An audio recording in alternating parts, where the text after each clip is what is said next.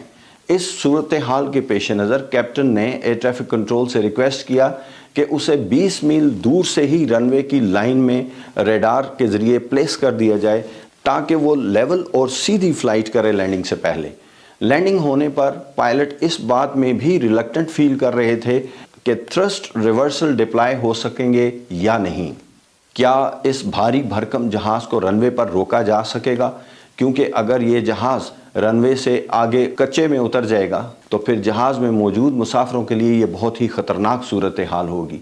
Landing کرنے سے پہلے یہ اعصاب شکن ٹائم تھا جس میں پائلٹس یہ سوچ رہے تھے کیا ان کی لینڈنگ کنفیگریشن کیلکولیشن ٹھیک ہے یا نہیں۔ جہاز نے رن وے پر ٹچ ڈاؤن کیا تو کیپٹن نے مینول بریکس کے ہینڈل کو فل پریس کر دیا۔ آہستہ آہستہ جہاز رکنے لگا اور رن وے ختم ہونے سے کچھ ہی میٹرز پہلے جہاز رک گیا۔ اگر جہاز رن وے سے اتر جاتا تو یہ تباہ کن ہوتا، لیکن اب ایک اور بہت خطرناک صورتحال پیدا ہو چکی تھی، اور اس وقت مسافروں کو جو خطرات درپیش تھے وہ فلائٹ کے دوران میں نہیں تھے۔ جہاز کے لیفٹ ونگ میں سے نکلنے والا فیول رن وے پر اکٹھا ہو رہا تھا اور لینڈنگ کے دوران جہاز کے ریڈ ہاٹ ویلز کے نزدیک آتا جا رہا تھا۔ پائلٹس کاکپٹ میں کمپیوٹرز پر یہ دیکھ سکتے تھے کہ اس وقت ویلز کا ٹیمپریچر 900 ڈگری سیلسیس تھا۔ اگر فیول اس کے ساتھ ٹچ ہو جاتا تو پورا جہاز آگ میں غرق ہو جاتا۔ پائلٹ نے اس طرف کا انجن بند کرنے کی کوشش کی لیکن وہ اس میں کامیاب نہیں ہو سکا۔ انجن شٹ ڈاؤن کرنے کے سسٹمز ڈیمیج ہو چکے تھے۔ جہاز پر موجود وائرلیس کا نظام تباہ ہو چکا تھا اور پائلٹ فائر سروسز کے ساتھ بات نہیں کر سکتا تھا۔ اس وقت پائلٹس نے فون پر کمپنی کو میسج کیا کہ جہاز کے قریب سیڑھیاں لائی جائیں تاکہ پیسنجرز کو اتارا جا سکے۔ 20 منٹ کے بعد سیڑھیاں آئیں اور پیسنجرز آہستہ آہستہ جہاز سے اترنے لگے۔ لیفٹ سائڈ پر انجن چلتا رہا اور ٹچ ڈاؤن کے 3 گھنٹے بعد تک بھی بند نہیں کیا جا سکا۔ آخر کار فائر سروسز والوں نے اس پر اتنا فوم سپرے کیا کہ وہ انجن بند ہو گیا۔ کاکپٹ میں موجود پائلٹس کی شاندار کارکردگی شہری ہوابازی کی شاندار مثالوں میں سے ایک ہے۔ کیپٹن رچرڈز کو ان کی پیشہ ورانہ مہارت پر آسٹریلیا کے ہائیسٹ ایوارڈ سے نوازا گیا۔ ایئر بس کمپنی کے لیے یہ ایک لمحہ فکریہ تھا کہ اتنا شاندار جہاز تباہی کے اتنے نزدیک کیسے پہنچ گیا۔ انویسٹیگیشنز کرنے پر یہ معلوم ہوا کہ وقت گزرنے کے ساتھ انجن میں ایک پائپ میں ایک چھوٹا سا سوراخ ہو گیا تھا، اور جیسے جیسے وقت گزرتا گیا یہ سوراخ بڑا ہوتا چلا گیا اور اس کے ذریعے انجن کے ٹربائن میں فیول گرنا شروع ہو گیا اور آخر کار انجن دھماکے سے پھٹ گیا۔ انجن کے اندر بے تحاشا ہائی سپیڈ پر گھومنے والی ڈسک ٹوٹ گئی اور اس کے ٹوٹے ہوئے ٹکڑے اڑ کر جہاز کی باڈی میں لگنے کے باعث جہاز کے اندر تاروں کو جو نقصان پہنچا اس نے اس جہاز کی فلائنگ کو بے تحاشا متاثر کیا۔ شکر ہے کہ کوئی ٹکڑا پیسنجر کیبن میں نہیں آیا، ورنہ مسافروں کی جان کو بھی خطرہ ہو سکتا تھا۔ پریکاشن کے طور پر ان تمام ایئر بس 380 جہازوں کو گراؤنڈ کر دیا گیا جن میں یہ انجن لگے ہوئے تھے تاکہ انسپیکشن کی جا سکے۔ نتیجے کے طور پر مختلف جہازوں سے 53 انجنز ریپلیس کیے گئے۔ رولز رائس کمپنی نے $145 ملین کی مرمت کروا کر اس جہاز کو دوبارہ ایئر وردی کر دیا۔ اب یہ جہاز دوبارہ سے فلائنگ کر رہا ہے۔ اس طرح کا واقعہ پہلے کبھی نہیں ہوا تھا، چنانچہ ایئر لائن نے اپنے پائلٹس کو حفاظتی تربیت اس حادثے کو مد نظر رکھتے ہوئے دینے کا فیصلہ کیا تاکہ اگر ایسی صورتحال دوبارہ ہو جائے تو زیادہ بہتر طریقے سے اس کے اندر ایکٹ کیا جا سکے اور اس ایمرجنسی کو ہینڈل کیا جا سکے۔ ویڈیو کے اختتام سے پہلے ایک انتہائی دلچسپ بات آپ کو سنانا چاہتا ہوں۔ اس جہاز کے کیپٹن کو اس واقعے کے بعد سنگاپور میں تقریباً 15 دن کے لیے رکنا پڑا۔